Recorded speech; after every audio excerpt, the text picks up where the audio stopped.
Was I getting paranoid?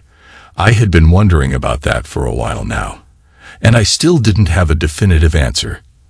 I had just returned from work, and only had about half an hour before my wife, the beautiful 32-year-old Emily, came back from the gym, as she did every Monday. I quickly changed, and then there I was, intent on inspecting once again a couple of drawers reserved for her in the dresser, being careful to move her undergarments as little as possible, and putting them back exactly as they were. What was I looking for? I didn't know, or rather I did. I was searching for evidence or clues of her betrayal, or at least for something that didn't add up, something she wouldn't want me to see. Once again, I found nothing suspicious, exactly as the last time I had looked. I still had a bit of time left, so I inspected her 2 closet shelves devoted to sweaters, though without much hope. Hope? What was I saying? Was I perhaps hoping to find something that would make me doubt her? Of course not. I was hoping to find nothing. So why did I keep searching? I was running out of time. In a few minutes she, punctual as a Swiss watch, would ring the doorbell, hug me, and I would do the same, as every loving couple should. Ding-dong. 2 brief sounds. It was her. I opened the door. She stepped into the house and, smiling, threw her arms around my neck. She kissed me, and I kissed her back. Hi, Nat. Hi, Emily, how's it going? All good, just a bit tired. That hour of Pilates always destroys me. And you? Fine. Thank you. I just got back. Usual everyday routine, and the usual problems to solve. Nothing special. Indeed it is. My name is Nathan. I am 36 years old, and I am the corporate network manager for a major local software house. Obviously an expert in both hardware and software, both corporate and Microsoft. I am a lifelong computer geek. My PC, laptop, and even my 2 cell phones, one corporate and one personal, are filled with all kinds of programs and applications, and during downtime at work, I surf the internet extensively, not disdaining the occasional detour into the dark web, unbeknownst to all, of course. A layman would be incredulous at what one can find. Really, anything, both legal and illegal. Why do I visit those pages? Just like that, with no specific purpose, only out of curiosity. Knowledge makes one free, and I like to know. With my abilities, the work I do is particularly easy for me, ensuring that the company network runs well and fast, intervening immediately in case of failures or difficulties with staff computers, taking basic business software courses, and other such tasks is a no-brainer for those who know how to do it. What I call problems are actually minor issues, but I also enjoy putting on airs with my wife. Come on, I know you always solve everyone's problems. Now give me a little time to rest, and then I'll go make dinner. You can go ahead and watch the news on TV. When it's ready, I'll call you. Okay, what's for dinner tonight? Surprise, surprise. You'll see when we're at the table, Emily said, smiling at me and nudging me toward the living room. Giggling as I was ordered, I sprawled out on the couch. Then I pressed the remote control to turn on the TV and tune it to the appropriate channel. Yet the voice coming from the speaker did little to distract me from my thoughts. I loved Emily. She was the love of my life, the ideal wife. Beautiful, loving, kind, exuberant. Her breasts were perfectly shaped and a delight to behold. She was also intelligent, and sometimes our discussions on general topics highlighted that. She could listen, express her point of view clearly, sometimes admit when she was wrong, and insist when it turned out she was right, until I acknowledged my mistake. She did not flirt with other men, and never gave me any reason to think poorly of her. Perfect. Too perfect. We had met at the tennis club. Perhaps, based on my job, you might think that I am a bespectacled geek who spends hours in front of the computer without engaging in anything else, or even having a social life. Nothing could be further from the truth. I am not an Adonis, but I am not bad either. I have a decent physique, and as a young man, I practiced martial arts before switching to tennis, a sport I have always enjoyed, both watching and playing, even competitively. While I was playing in a tournament, Emily was accompanying her little brother to a group class organized by the school. She noticed me. I noticed her, and I fueled my energy to win my match. We liked each other, dated, and 2 years later we got married, falling increasingly in love. Emily is an elementary school teacher, and her pupils adored her. Her parents also doted on her, and she was overjoyed with her job, a dream since she was a young girl. She loved being with the children, and also had the opportunity to almost always have the afternoon off, except on Tuesdays when the usual interschool meeting with her colleagues was scheduled. So, twice a week, she took advantage of this time to go to the gym. Pilates on Mondays and machines and weights on Thursdays, to tone all her muscles. I, too, used to dedicate some of my time to physical activity. Tennis, of course. Although I no longer played in tournaments. On Mondays there was singles play, and on Fridays we almost always managed to arrange doubles from 6:30 to 8:30 p.m., when the chances of all being available were greater. The club had indoor courts, so weather was never a problem. And between quick showers and the drive home, I was always home shortly after 9 p.m., still a decent time for dinner. Except for work and sports, everything else remained for us, and our married life was very good, now that we had been married for more than 6 years. After the initial period of craziness and love's transport, we had calmed down, and life had taken on its own routine. Weekend jaunts out of town, or to the movies, regular summer vacations, almost always by the sea, but also short winter stays in the snow or in some European city, visits to our respective in-laws, etc. Normal things like everyone else. What about intimacy? We cuddled every night, close and tender, but the real lovemaking happened on Wednesdays and Saturdays, unfailingly beautiful. On other days we were a bit tired from work and sports, but Wednesdays and Saturdays were all ours, and sometimes we would even add Sunday mornings to the routine. Nothing was better than a little intimacy as soon as we woke up. We liked to prepare ourselves as if it were always the first time. We would shower separately, and she always wore delightful lingerie, sometimes even brand new, often one of those I had gifted her, even though she knew full well that it would last only a short time before ending up on the floor, untangled by my eager hands. By now we knew each other well, and we would exhaust one another in different positions, sweating, moaning, and both enjoying our love. We didn't have children, and for the time being we didn't plan to have any, though the discussion was not closed. Given our age, we would soon have to deal with it, and we would do so with joy. A wonderful marriage. So what? What was wrong with me? Emily's crystalline voice interrupted my thoughts. Come, Nat, dinner is on the table. I got up from the couch and headed for the kitchen. A normal evening awaited me. A delicious dinner, some TV cuddling on the couch, and then bed, snuggled up for some well-deserved rest. Emily quickly fell asleep while I, lying on my back with my hands behind my head, let my thoughts flow. I loved my wife, and her behavior told me that she loved me too. So what? Why was I not at peace? The fact is that at work one sometimes has to labor incessantly for days, even beyond normal hours, while there are often quiet periods when I sit in my office in front of the PC screen.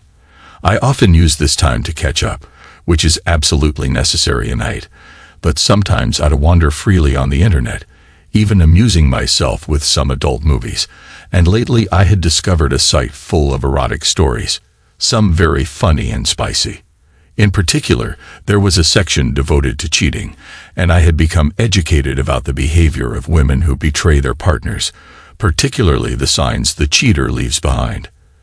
Unless you are a serial cheater, in most cases cheaters tend to exhibit similar behavior, and the clues they leave can be very obvious, as the irrationality of the behavior and the excitement of a new transgressive experience can cloud clarity. To make a long story short, the main red flags that could raise suspicions of ongoing treachery can be summarized in this list. 1. Changes in intimacy, such as a sudden reduction in sexual activity, or, conversely, new and unusual demands and behaviors. 2. Moving away from one's partner, spending more time at work, with friends, or finding a reason to be away from home. 3. A sudden focus on outward appearance, perhaps changing hairstyle or way of dressing, possibly in a more alluring or sophisticated manner. 4. Increased attachment to one's smartphone, more time spent calling and texting, perhaps trying to be inconspicuous, receiving calls but not answering them in front of one's partner. 5. Manifestations of unhappiness in marriage, with constant mood swings and finding any excuse to argue. None of these, or any others, could apply to my wife. She was still the same, not having changed one iota. So what? Why was I suspicious? The answer is not difficult. How is it possible, for example, that Emily never refused intimacy, not even once? How is it possible that she never had even a slight headache to elegantly avoid my advances? How is it possible that she never came home late, never claimed overtime at work, never went out for a girls' night, never flirted with anyone, and always treated me with love and respect? Sure, a few trivial fights occurred, but they lasted only a morning, and when we made up, our bed would sparkle. And what about her phone? It was always unlocked and left out in the open, without any fear of being checked. Sometimes, when it rang and she was in another room, she would quietly ask me to check who was calling her. Her laptop, the same, at my complete disposal, with absolute freedom for me to read all her emails if I wanted. And when she went shopping, she always asked me to accompany her, sometimes even insisting, though I didn't really want to. A perfect wife. Too perfect to be true. Or was it me who was paranoid and unwell? The doubt was there, but paranoia is hard to heal. When I was at home while Emily, for some reason, was away, I continued my search. Too bad they haven't invented an infidelity detector yet. I would certainly have been one of the first buyers. Today it was the bookstore's turn. We had common compartments where we kept books on subjects we both liked, such as photography, bridge, and language courses, and separate compartments. In the ones reserved for me, I kept my computer science, math, and science fiction books, while in hers I found mostly novels, especially thrillers and historicals, though there was no shortage of romantic titles. Taking care to adhere to the pre-established order, I would take one book at a time from her compartment, flip through it carefully to see if any papers or notes fell out, then put it back exactly in its place before moving on to the next one. I had done this several times before, yet I repeated it. I always had the doubt that I might have missed something the previous time. Today again, no news. All the books had been sifted through, and nothing had turned up. Happy? Certainly yes, but the day after tomorrow I could devote myself to another part of her closet, other drawers to inspect thoroughly. In fact, I had come up with an idea. Before I started, I would photograph the contents so I could put everything exactly back in place without her noticing anything. So I did, and once again nothing unusual or abnormal emerged. The days went on, and I was convincing myself that there was, in fact, nothing to be found. I was certainly less pensive, and even in the office I was calmer. Today, for example, was a day of complete rest, and I was relaxing. After a routine check on how well the network was functioning, I sat behind my desk to attend to my own business, certain, however, that some nuisance would undoubtedly call me to resolve a very big problem on his laptop, which would consume a good 4 minutes and 30 seconds of my precious time. While waiting for this still anonymous caller, I turned to my phone to test 3 new apps I had installed yesterday. The first was a scanner with promising features: automatic edge recognition, image stabilizer, near instantaneous focus, and a timer that made it easy to change pages between scans. Not bad. The second was a voice recorder that allowed both voice and external sounds to be recorded, as well as phone calls.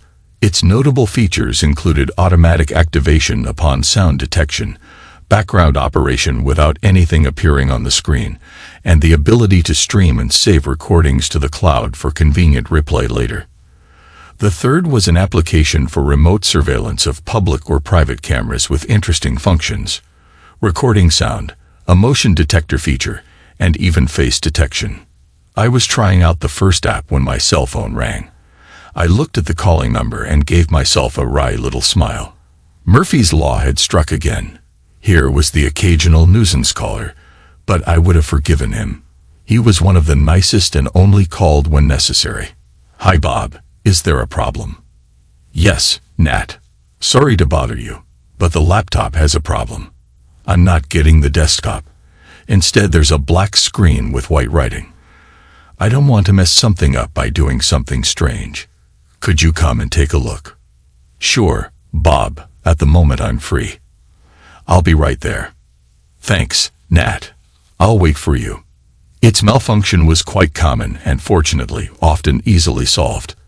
It had probably been turned off incorrectly the last time, perhaps by unplugging it before the laptop shut down completely. In that case, it would have been sufficient to exit that screen with the Exit Without Changes button and restart Windows normally. Before leaving my office to go to Bob's, I took the opportunity to plug my cell phone into the outlet for a quick charge, since the battery was running low. As usual, I found myself fighting for a couple of minutes with the USB-C port, which had been unwilling to work properly for a few days. I had tried cleaning it with compressed air, but nothing had changed.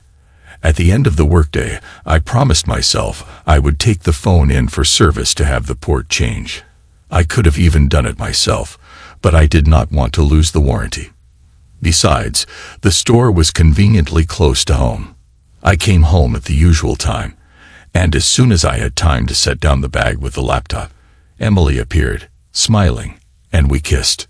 "Hello, beautiful. Are you okay?" "I'm all right. How about you? How was it at the office?" "Usual stuff. Nothing special. I took my cell phone in for repair. Luckily, it's ready as early as tomorrow." "What about school?" "One of my boys got sick, and we had to call his parents to pick him up. But otherwise, everything was normal." "Get changed. Come on. I have to tell you some hot gossip about Pat. Maybe we'll create some atmosphere for tonight. It's still early for dinner." I smiled at the idea. It was Wednesday and our post-dinner intimacy was a certainty. Patricia was a single colleague of hers, and Emily and her coworkers often interrogated her about her love affairs and whether she could finally find a man who suited her. I couldn't care less, but to please Emily I gladly listened as we giggled about her vicissitudes. The after-dinner routine had its script already mapped out, though small variations were not lacking. After watching television on the couch, just long enough to digest dinner a bit, I kissed her and said seriously, "I'm going to take a shower. Then I'll wait for you in the room." After last time, I applied some lubricant to the bed net, and I need you to test if it still squeaks. She chuckled and said, "Certainly. I look forward to helping you out." At the end of the shower, I went to my room and sat waiting on the edge of the bed. When I heard the water stop in the bathroom, I got up and quietly crouched behind the ajar door. Before long, Emily came in wearing only one of the beautiful undergarments I had given her. I was naked, and as soon as she crossed the threshold, slightly surprised not to see me on the bed, I grabbed her from behind, took her by the shoulders, and kissed her neck. I felt her quiver with a little shudder, both from surprise and excitement, which intensified when my lips moved to her earlobe as I simultaneously unfastened her bra. Before she could even react further, my hands cupped her breasts, and I gently massaged her nipples. They soon became engorged as she let out a small moan of pleasure. Her voice came out a little shaky. "Do you love me?" "Yes," I whispered, pulling my mouth away from her ear to move to her breast and beginning to kiss it softly. Upon contact with her gorgeous backside, covered only by a tiny slip, I sensed her anticipation. I knelt down behind her, gently removed her underwear, and ran a finger along her sensitive skin, which I could feel was already damp. I then lifted her and led her to our big bed, gently laying her down. I climbed up beside her and leaned over. I can't wait to feel you inside me. Please, Nat, make love to me. Let me first taste you, honey. I want to kiss you all over. Yes. Don't stop. Kiss me everywhere. Tonight you can do whatever you want. Oh my God. I'm all ready. I can't hold back any longer. It was just the beginning of a beautiful, long, and fulfilling evening of intimacy. By the end, we were exhausted and fell asleep in each other's arms. The next morning I was not feeling well. I must have caught a virus somewhere because I was very weak, had a stomach ache, and a slight fever. Emily was firm and adamant. Don't you dare go to work in this condition. I'm going to call and say you're not well. Tomorrow we'll see. If you're still sick, we'll call the doctor. I could not object. All right, but you'll see it's nothing. I'll be better tomorrow. Certainly, dear, we hope. Can you manage being alone while I'm at work? You don't even have your cell phone. Do you want me to call and stay home with you? Don't even think about it. It's not like I'm dying. You go safely to school. In case I can still call you from the landline or the company cell phone, you will see there is no need. All right, stay in bed for now. And if your fever gets too high, take a Tylenol tablet. Is it okay if I get something from the Chinese place for lunch so I can avoid tinkering in the kitchen? Very well. Go ahead and take it easy. I'll expect you for lunch then. Have a nice day. You too, and be sure to rest. She finished getting ready, then came up to give me a kiss before leaving for school. But I stopped her. You'd better not stand too close to me. If it's a virus, I wouldn't want you to catch it too. Somewhat displeased, she could not object to my remarks, and we said goodbye with a virtual hand kiss. I got back under the covers and dozed off again. By the time she returned, I was feeling a little better, even though still a bit dazed. My fever was gone, and I hadn't needed any pills. She greeted me with the usual kiss, not a virtual one this time, before I could protest. It was rare, because of my job, for us to have lunch together, and although it was Chinese takeout, we enjoyed the moment. In the end, still not feeling very well, I settled in the living room to relax while she tidied up the kitchen, unable to help her this time. Shortly, she joined me, and with soothing music playing in the background, while I fiddled with my laptop, she picked up her newly purchased book and continued reading. Time passed quickly, and finally Emily put her book down and asked, "How do you feel?" "Pretty good, thank you. Much better. Do you feel up to being alone? It's almost time for me to get ready for my gym training session with the machines. But if you don't feel well, just tell me. I can definitely skip it today." "It's not necessary, thank you. I don't need anything, and I think it was just a minor issue. By tomorrow, I should be able to return to work." "Well, then I'll get ready." "Sure, go ahead. Just one thing. Would you mind dropping by the service desk to pick up my cell phone? It's definitely ready by now. It's already paid for, but you should get it before you go to the gym because by the time you leave, the store will be closed." "No problem. I know where it is. It's just a little detour from my route. I'll head out a little early." About an hour after Emily left with her gym bag, I moved to the kitchen with my laptop, intending to grab a snack to regain my strength. In front of the screen, with a package of cookies and a grapefruit juice by my side, I was browsing the web, clearly taking advantage of the home Wi-Fi, when a yellow notification rectangle appeared for a couple of seconds. It warned me that a new file was now available on my cloud. What was it about? Without having directly operated there was only one possibility, and at that thought I smiled. Evidently Emily had picked up her phone, and sure enough, the voice recording app I had installed had gone live. I was basically testing its performance. I went to my account, opened the relevant folder, and found an MP3 file named with the date and time. It was the one I was interested in, and double-clicking it made it run. I heard a few seconds of indistinguishable rustling sounds, followed by the sound of a door closing. Then a slightly effeminate but firm male voice said, "Hi Emily, welcome. Are you ready for the usual defatiguing and decontracting massage?" "Very ready," I heard my wife's joyful voice reply. "Didn't you get too tired with the machines?" "Well, I have to show that I'm trying hard. I certainly can't let those watching suspect anything. But don't worry, I still have energy. I won't be a dead weight." "Suspect what?" I thought uneasily. Something strange was in the air. "Good thing. You know I like to see you participating and active, my pretty little sweetheart. Take off that suit, go on. I want to see that beautiful figure of yours." What the hell? I thought. She gets upset like that without saying anything. What's going on? I then heard faint rustling, which I imagined must be the sound of clothes being slipped off and falling to the floor. "But are you already without panties? Then you're such a flirt. Take off your bra too, so I can see you completely bare. Let me kiss your beautiful backside, and your intimate area, you delightful one. Yes, on Thursdays I'm all yours." "Good girl. Now place your arms on the bed, and get into position so I can see everything clearly before I make love to you. Come on, obey, just like that. Your legs perfectly spread. But, so, it's a bit too explicit." "Exactly. Come on, darling. Beg me to make love to you like never before." "Oh yes, make love to me. Make love to me like you always do. Passion, and swiftly." Emily's voice shouted through the speaker.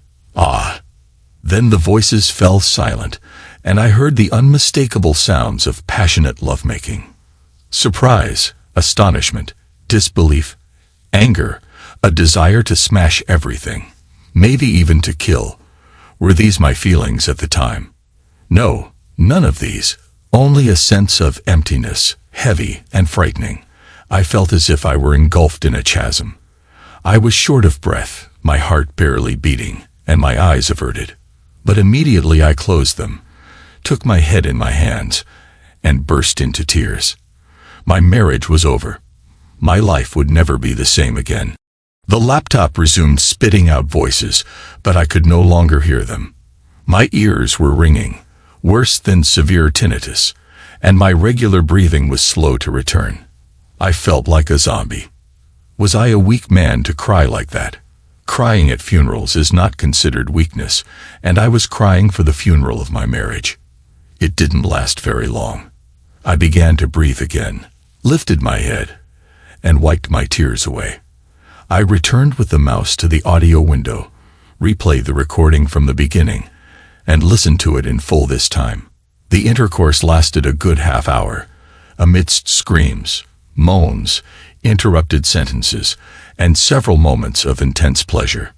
I heard Emily's backside being struck forcefully until she cried out with a mixture of pain and pleasure. "Ouch! Ooh! Yes, yes! Make love to me! Don't stop, you rogue, don't stop!" In whatever position they were engaged, he was giving it to her with great intensity. I could hear her panting and almost picture her, dripping with sweat and desire. "Who gives you the best member, dear?" "Oh, Mark, yours is the best I've ever had. Are you ready? I'm about to climax within you and completely satisfy you. Yes, give me all of yourself. I'm about to reach my peak too. Again. Ah. Ah. Am I better than that? Answer me, dear. Come on, answer me. Am I better than that unfaithful husband of yours? Yes, yes, you're better. But don't be a jerk. Nat is a good husband. Ah. Ah. Continue. Sure, sure. But let's repeat together. My husband is a bit of a doormat. My husband is a bit of a doormat. Come on. Repeat with me. No. Come on. Oh, your touch feels good inside me. Then say it. Come on. Let's say it in chorus. And I heard the two voices almost in unison, somewhat trembling and labored but also amused, in a duet I could never have imagined. My husband is a bit of a doormat. My husband is a bit of a doormat. No, come on. What did you make me do? I don't want any more. Agree. It's enough that I betray him with you. Let's not be unkind. All right, come on. It was just a bit of fun. Just make sure that you make love to me properly. And that's all. I hope very much that he never finds out. And how could he? We meet every Thursday without telling each other anything. You don't have my phone number, and I don't have yours. Our meetings always take place in this soundproof, windowless massage parlor. No one knows anything, and if you're not the one to tell your husband, I certainly won't. I closed the audio by angrily pressing the mouse button. A little doormat.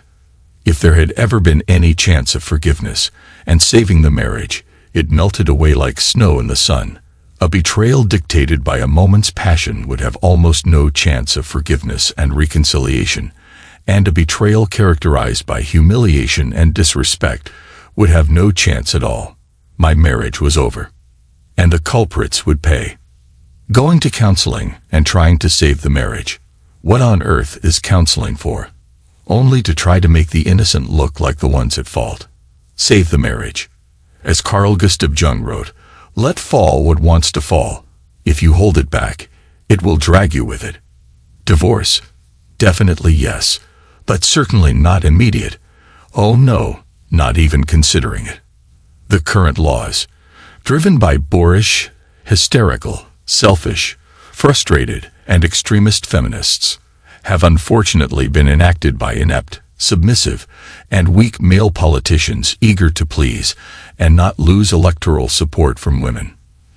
These laws are unjustly pro-female.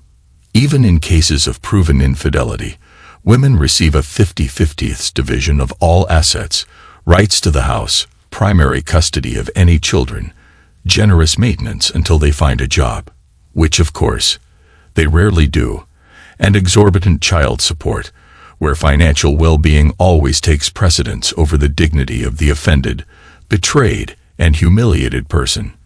It often happens that the unfaithful woman, after divorce, can ensure she continues living with her lover at the expense of her ex-husband, who is sometimes forced to live in destitution, humiliated and beaten, as they say. It is as if one were being paid to betray. A repugnant situation that no politician ever dares to address with fairer laws. Could I have endured this? Of course not, and in the absence of an ironclad prenuptial agreement, which I did not have. But now, in retrospect, I regret not having pursued. I strongly advise every newlywed to sign one. I had to find another solution. If the law does not defend me, well, I will defend myself. I've always been a quiet and sociable guy, even if I sometimes seemed overly sweet and submissive. But even before I took up martial arts, I never allowed people to walk all over me. Being nice does not equate to being foolish and submissive. I was kind and good-natured, and never struck first, but those who came looking for me always found me. For example, I remember that as a kid we often played in the yard after school, exchanging comic books. There was also a boy, barely older than us, who sometimes took advantage of us by bullying, giving one comic book and taking two in return, forcibly preventing the owner from reclaiming it. He attempted the same tactic with me, but after I simply took him by the hand, bending his fingers nearly to the breaking point and forcing him to kneel to avoid further pain while begging me to let go, he stayed away for a long time. When he returned, he had become more pliable and friendly. But back to the present. My mind, though shaken by what had happened, was already working feverishly. The hardest part would have been to play it cool with that unfaithful woman, who would soon be home again. Freshly showered, not to remove her gym sweat, but to erase any sign of her liaison. That scoundrel. I certainly never knew her well, but she didn't know me either. I would try to fill that void of hers soon. Punctual as a utility bill, I heard the key turn in the lock and the door opened. Emily, my dearest Emily, came in, and after throwing her bag on a chair, walked over, threw her arms around my neck, and kissed me passionately. Then, with soft doe eyes, she said, "I didn't ring because I wasn't sure if you were resting. How are you, Nat? Are you recovering?" I looked at her, trying not to let anything show. How could she be so false? What monster had I married? The spirit of John Wayne had fortunately entered me, and I replied, "Much better, thank you. I really think I can go back to work tomorrow. Maybe I'll even see the doctor to get his opinion." Good idea. "So maybe by our session on Saturday, you'll be in tip-top shape," she said mischievously, winking at me. The issue of intimacy between us was another problem I had to solve. I had no intention of engaging in an unsatisfying encounter, even with protection. The next day, I actually went to the doctor, and emphasizing what had happened to me, got tests prescribed. The perfect alibi for being temporarily distant from the unfaithful woman. "What did the doctor tell you, dear?" she asked. He examined me and prescribed various blood and urine tests. After asking a few questions and palpating my abdomen, he suggested a possible urinary tract infection and advised sexual rest at least until we have the results. It shouldn't be anything serious, but I guess we'll have to skip our meeting tomorrow. Too bad, but the important thing is that you're okay. You'll see it's nothing serious. I think so too. I hope to get back on track soon and put the ball in the hole. Of course, my intentions were quite the opposite. The next day at work, I took 2 hours off and went to my wife's gym, asking for information while pretending that I intended to join. I got the schedules for the various group classes, and the receptionist also pointed out the 2 instructors who alternated during the opening hours, one of whom was Mark. His special feature was that, in addition to assisting the attendees, he performed recovery massages upon request in a small private room. I was well aware that besides massages, much more could happen in that little room, away from prying eyes. Seen from a distance, Mark immediately struck me as obnoxious, surely because he was the jerk who had made love to a married woman. Indeed, my married woman. But not only for that. He was the typical arrogant jock with long hair, a statuesque physique, and undoubtedly killer abs beneath his tight t-shirt. His "I'm all about me" posture, falsely deferential to the fairer sex, his loose talk, and his 24-tooth smile were the printed cliché of a ladies' man. It took only a few minutes for me to fully frame him. The jerk. I noted the weekly schedules on the advertising sheets they gave me, thanked them, and said I would think about it before leaving. I certainly didn't want to spend the rest of my days in jail, so murder was ruled out. However, for serious injuries, the situation was different. No one was aware of my wife's affair, so no one could suspect me as the perpetrator of the assault and bodily harm.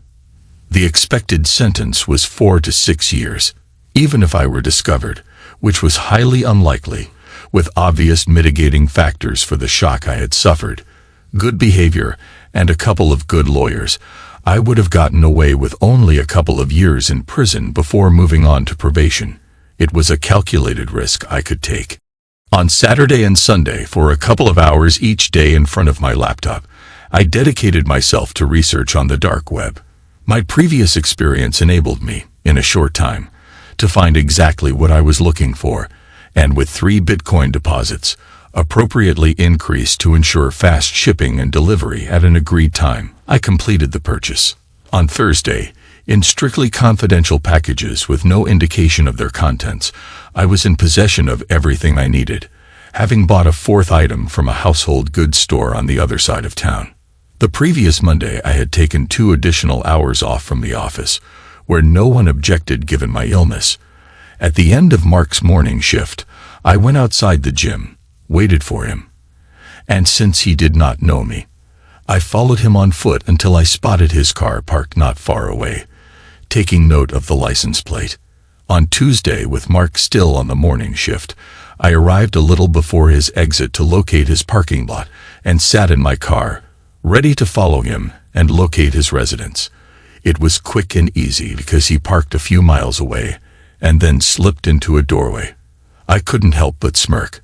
The second piece had fallen into place. Friday was the day for my doubles tennis match, and Emily was, or appeared to be, a little preoccupied. I say appeared because by now I couldn't be sure of anything she was doing. I couldn't know if she was sincere or faking it. "Are you sure? Have you recovered well from your illness so you can play sports? What about your infection?" I replied, smiling and winking. "Yes, I feel good now. I've already missed Monday, and I don't want to lose my shape. The tests aren't in yet, but you'll see that, assuming there is an infection, it's nothing serious, and we'll make up for lost time." This time, the spirit of Harrison Ford had come to my aid. I finished packing my bag, not forgetting to add the tube of newly purchased balls, and then left after exchanging our usual affectionate kiss. Sometimes I truly had a hard time pretending that nothing had happened. "Be careful, don't hurt yourself. I'll be waiting for you for dinner. Kiss you," were her parting words. In fact, I was not going to play tennis at all. I had been in touch with my usual companions, whom Emily did not know, and had declined the appointment, citing my illness from last week, which, after all, had been real. I loaded the tennis bag into the trunk, right next to my capacious hiking backpack, where I had already put everything I needed. Then I calmly headed for the area where the jerk lived. I parked well away from his front door and waited for the right moment. When the time came, I took my backpack out of the trunk and carried it to the back seat. While still inside, I pulled out one of my purchases, a simple pair of rubber boots of size 13, 3 sizes larger than mine, which I had weighted down with lead. If the police were to take any footprints, they would belong to someone of a far different size and weight than mine.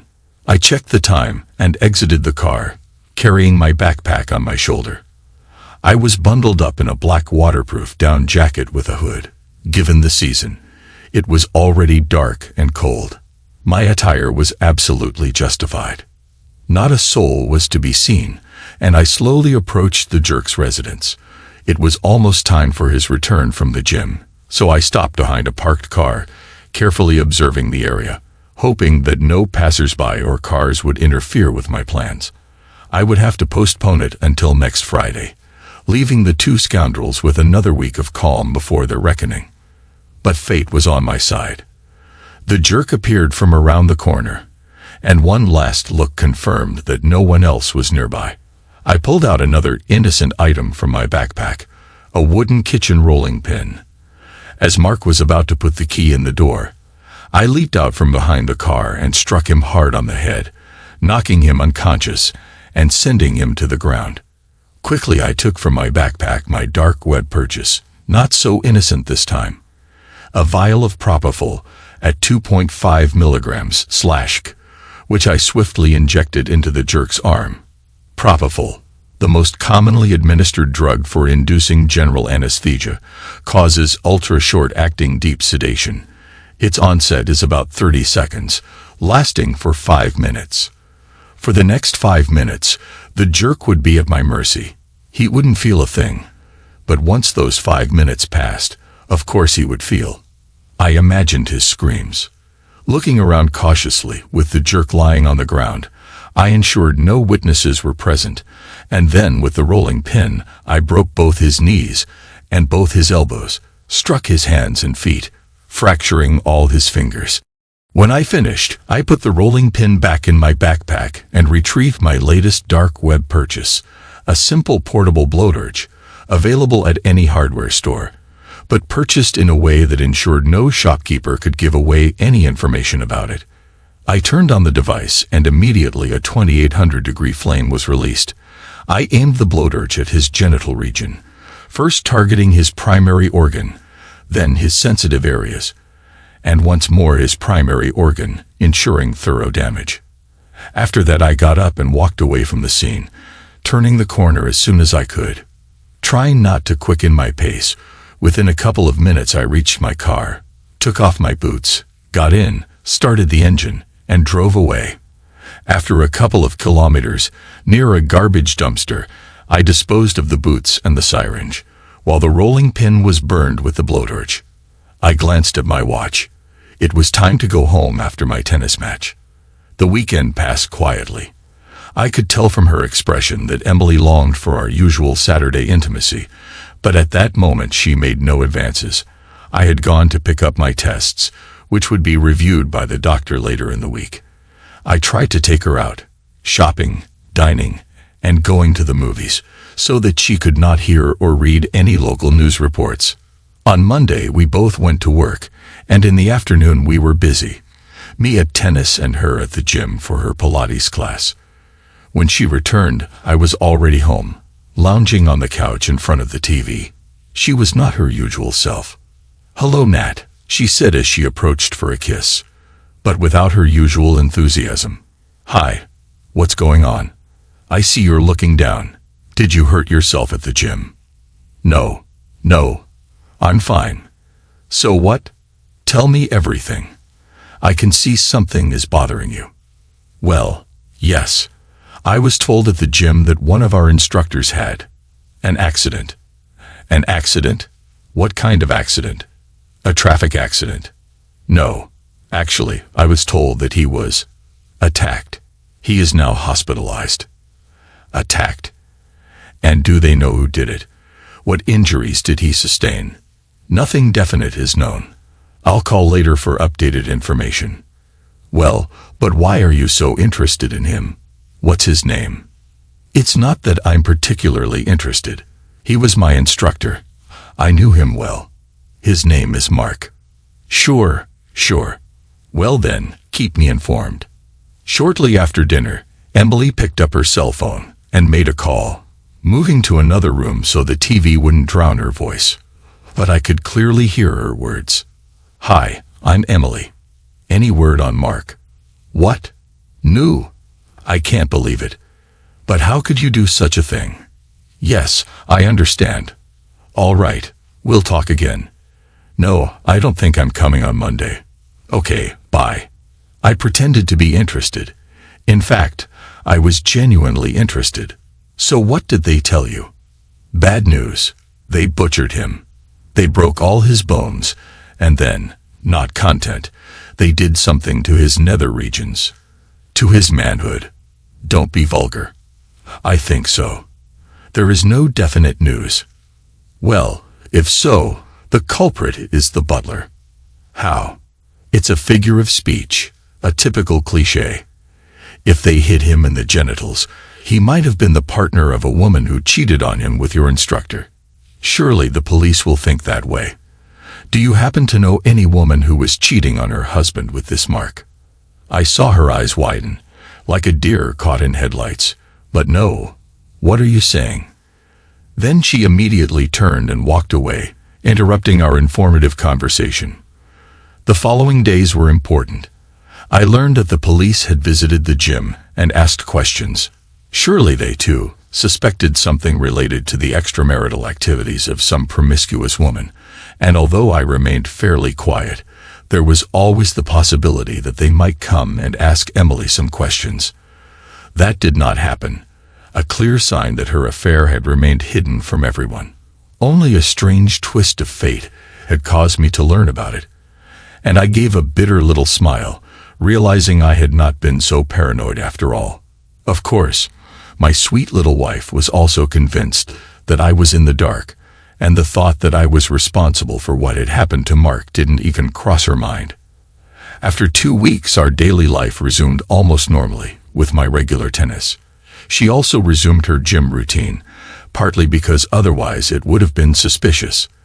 The only change was that, fortunately, she had not made any further sexual advances, and I understood that what had happened to the jerk was still on her mind. He had not yet left the hospital, still in a cast, and I knew that to urinate, he would have to use an external bag while awaiting a small prosthesis. He, like all those who pursue married women, was nothing but a first-class jerk, and so the punishment was deserved. Too bloody? Not at all. Those who chase married women, even if they are in crisis, are despicable people who, instead of trying to make peace with the couple, use all available means to drive them further apart, for the sole purpose of enjoying their pleasures, heedless of permanently destroying a couple's life and harming any innocent children. The punishment was by no means undeserved, and if the conventions of so-called civilized society do not contemplate such an offense, well, I do contemplate it, And perhaps this society may be civilized, but it is not at all just. What about her? If the jerk was guilty, she was certainly no less culpable. After all, he had certainly not promised me love and fidelity, while my wife had. She had brutally betrayed me, and now I hated her with all my heart. Still, until recently, she had been the love of my life. I would have given my life for hers. I couldn't completely erase my feelings. Maybe I was too good, but I wouldn't lay a finger on her, at least physically. However, she couldn't know that. Another little help came from television, one of those silly, useless talk shows where pseudo-experts discuss everything to generate ratings, especially among the female audience, at practically no cost. I had read the programming, and knowing the topic that would be covered that evening after dinner, I tuned in. When the well-known host introduced the guests, psychologists, priests, on what grounds, it is not known, lawyers, and family counselors, Emily seemed distracted. However, when the topic of the evening, namely marital infidelity, was revealed, she immediately perked up and followed the entire broadcast attentively. At the end, I was ready to start an innocent dialogue about it, but Emily beat me to it. Interesting broadcast, isn't it? Yes, quite, I replied, trying not to appear too intrigued. She continued, since the world began, men have always been cheaters. If women do it too now, it's just fair equality. She had started the skirmish, and another piece fell into place so I could go wild. Statistics say that contrary to the past, women now cheat more than men, although they are more reluctant to confess it during interviews. Maybe it's because a woman with a lover remains labeled promiscuous, while a man is seen as a Latin lover. This is an old cliché, which might explain why women admit it less, but it does not clarify why women cheat more. Well, they certainly have more opportunities, more possibilities. Of course, but that has always been the case. What has changed is the different perception of betrayal that men and women have.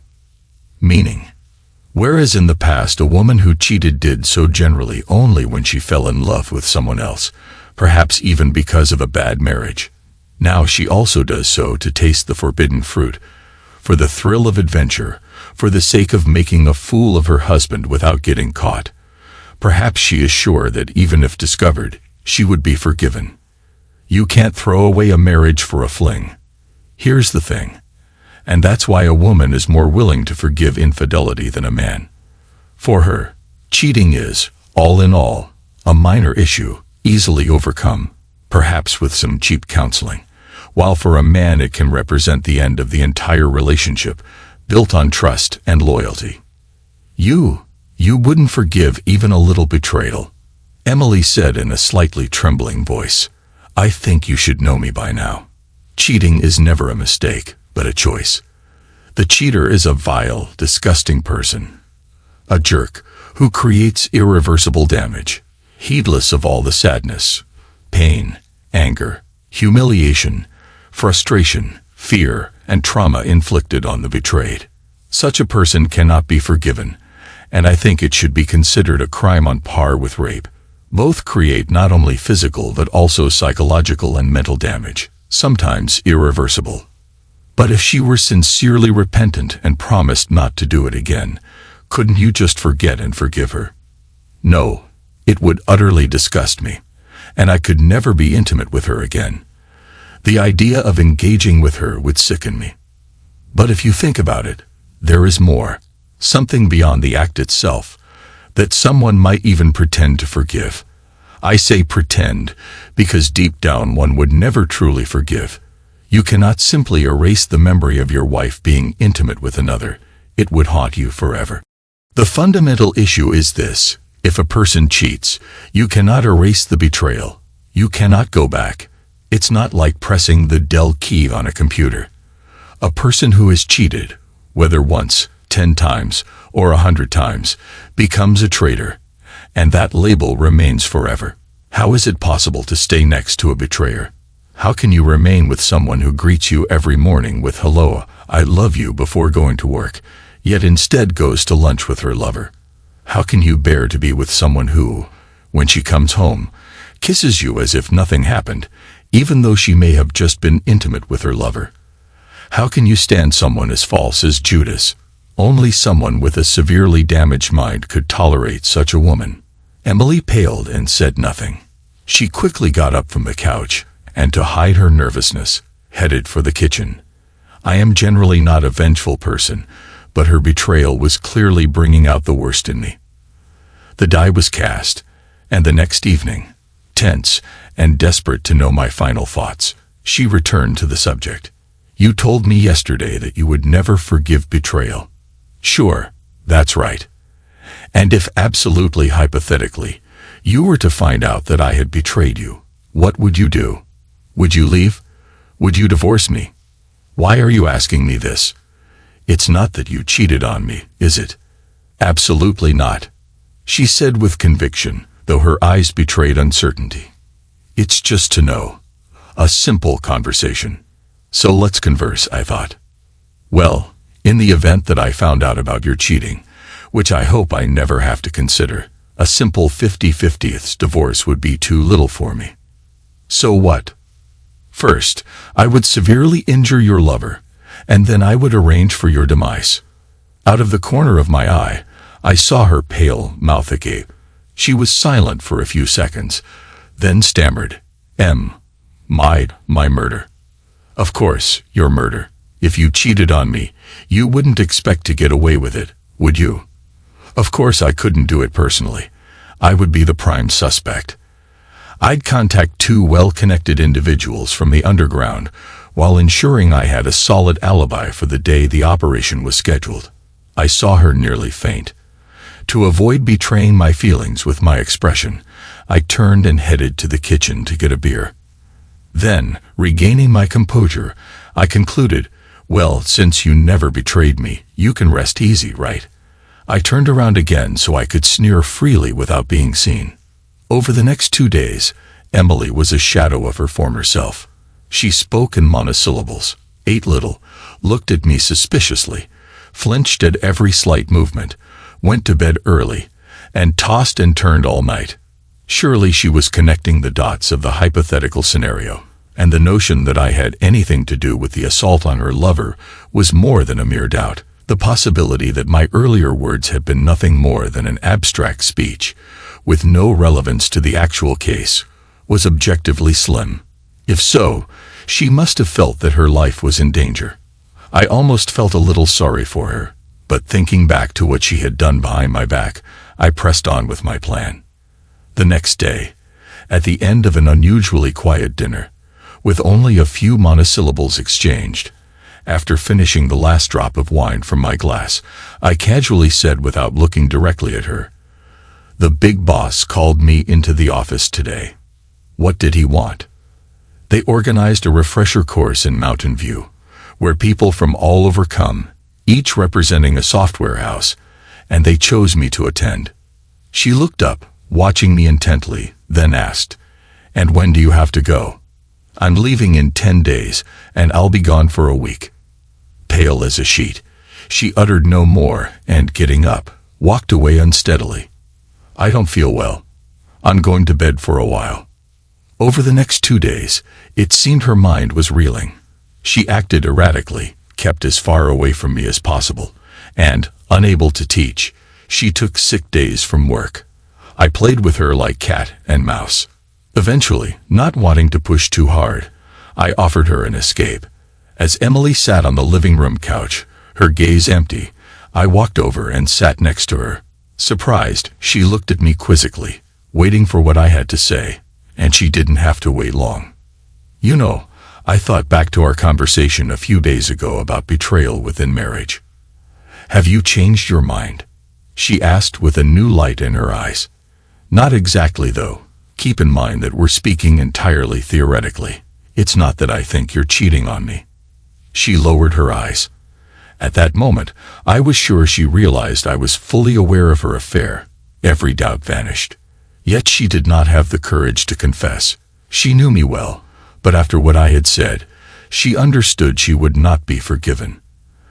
At least she had the fortitude to listen. "Yes, Yes, of course.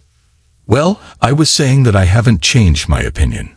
But on the off chance that you had betrayed me, you'd have little chance of avoiding consequences. She looked at me intently. I could see she was momentarily breathless. Surprised by my words, she hung on every syllable as I continued with a slight smile. There would be a way to save you. You would have to file for divorce, leaving the ownership of the entire house, an 80/20th split of the joint assets in my favor, no alimony or further demands, and then move to a different state, never to be seen again. Since you would be the one asking, the judge would have no difficulty granting the request, and soon the divorce would be finalized. Then I got dressed and went out for a walk, leaving her to stew in her own thoughts. When I returned, she was already in bed. After 5 days, it was Monday. Returning from my tennis match, I found the house empty and an envelope on the kitchen table. It contained the divorce papers, already signed, along with the division and conditions I had proposed. She had disappeared. I never saw her again.